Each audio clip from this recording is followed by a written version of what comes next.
Punjabi union ते पलाक दे प्रबंध हेठ लाहौर विच पंजाबी दे मन्ने परमन्ने शायर साबर नाज होरां दी नवीं किताब ताना पगदा दा मुख विखाली इकट्ठ होया, जिहदे विच बाबा नजमी ते जान कश्मीरी होरां दे समेत पंजाब धरती दे कई नामवर शोरा दे नाल अदब नाल ताल्लुक रखण वालियां कई दूजियां हस्तियां ने भी भरवीं रलत कीती। इस तकरीब दी सदारत दी जिम्मेदारी शोबिज़ विच अपनी मिसाल आप खालिद अब्बास डार होरां ने निभाई ते सहाफत दे आसमान दे चमकदे सितारे डॉक्टर मुहम्मद अजमल न्याजी होरी भी इस मुख विखाली इकट्ठ विच खसूसी दावत ते शामिल होए।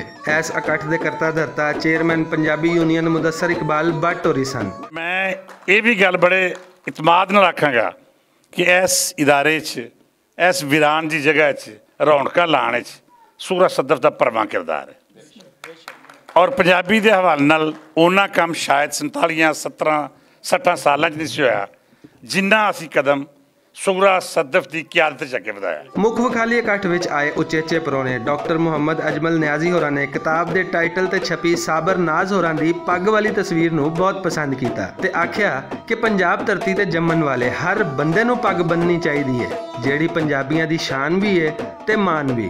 नज़रां रख के पग दे उत्ते मैं नचिया वा अग दे उत्ते, इस नचण नाल अग जिहड़ी है वो फुल बन जाती है और मैं समझदा कि पग बन्ननी चाहिदी है सारे बंदियां नूं जिहड़े कि पाकिस्तान दे विच हुंदे ने, उन्हां नूं पग बन्ननी चाहिदी है क्योंकि पग अलामत है साडे कल्चर दी। इस मौके ते डीजी पलाक सुगरा सदफ होरां दा आखना सी कि कल्चरल इदारियां दीयां रौनकां उत्थे आउण वालियां दे नाल ही बनदियां ने। ते भी यही किसी इदारे दी रौनक हुंदी है कि बहुत सारियां रौनकां लगियां होण और कल्चरल इदारियां दी अदबी इदारियां दीयां यही रौनकां ने तुहाडे साथ नाल रौनकां ने ते तुसीं सलामत रहो क्योंकि इदारे ते खाली बिल्डिंगां जिहड़ियां इट्टां दियां कंधां ही रह जाण जे तुसीं लोग ना बोलो। ये इदारे सज्जे ने सुगरा सदफ दा कोई कमाल नहीं तुहाडे नाल। ताना पगदा दी मुख विखाली तकरीब विच आए शायरां ने अपने अपने अंदाज विच साबर नाज होरां दी शायरी ते जाती जिंदगी बारे अपने विचार सांझे कीते। साडे साबर नाज होरी भी अनखी आदमी ने, ये दिल नाल शायरी करते ने, जिंदा दिलों वास्ते करते ने,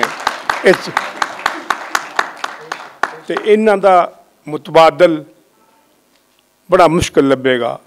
इन्हां पिंड दी रहतल, शहर दी रहतल, सियासत दी रहतल या इलाके दे वाइस चेयरमैन भी ने, इन्हां दा सियासी मुशाहदा, रहतल दा मुशाहदा और दीगर मुशाहदे मिल के जो शेर ढलते ने तो शेर लश लश लुश लुश करता है। साबर नाज होरां दी शायरी जेड़े लोग पढ़ते हैं या सुनी होना वो जानते हैं कि इन्हें अपनी धरती माँ दे वो गुण गाए ने कि माँ जिन्हों सुन के खुश हो जाती है।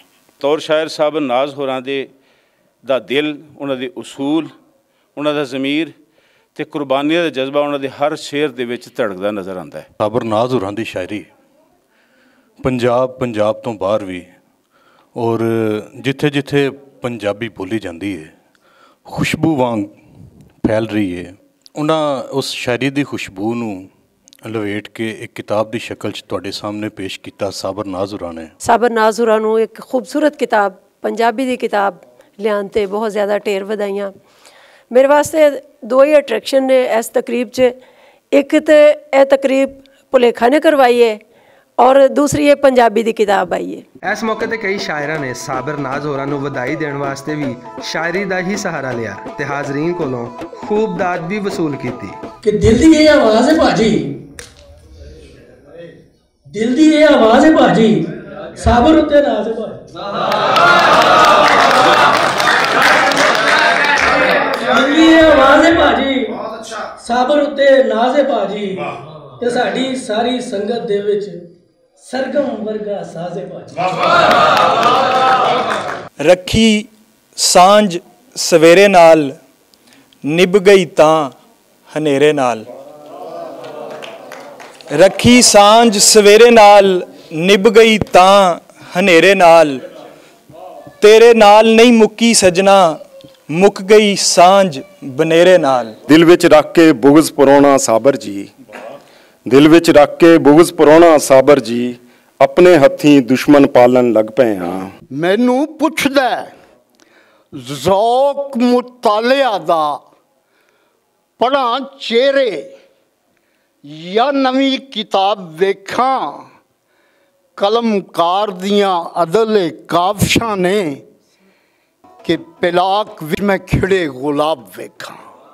इस तकरीब के लाड़े साबर नाज होरां ने तमाम मेहमानों का शुक्रिया अदा किया ते उन्हां दे बारे बोले गए अखरां नूं अपनी जिंदगी का कीमती सरमाया करार दिता। मैं बहुत ही शुक्रगुजार हाँ अपने उन्होंने सजना वेलियां मित्रों का कि जेडे मेरे एक सुनेह ते मेरे एक फोन करन ते तशरीफ लियाए या जिन्होंने किसी दूजे को पता लगा तशरीफ लियाए, वो मेरा मान ने मेरा तरान ने।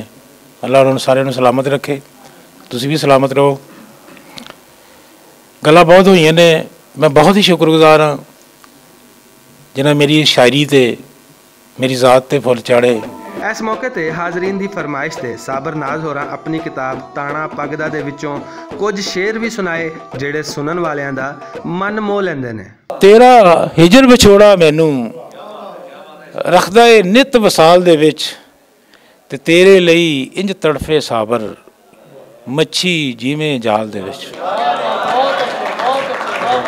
तकरीब के आखिर ते सदर तकरीब खालिद अब्बास डार होरां अपने रवायती अंदाज विच हाजरीन नाल मुखातब होके अपनी हिस्से मज़ा दा इंज इजहार किया कि इस अदबी महफल दे उत्ते भी मज़ा दा रंग चढ़ गया। साबर साहब का बहुत शुक्रिया, अल्लाह ताला इस तरह दी ही किताबां लिखण और छपवाण। वैसे तो कातब भी 22 23 किताबां लिखदा और आना मुल नहीं होंदा, इन्हां दी दूजी किताब ने इन्ना वक्त पाता है।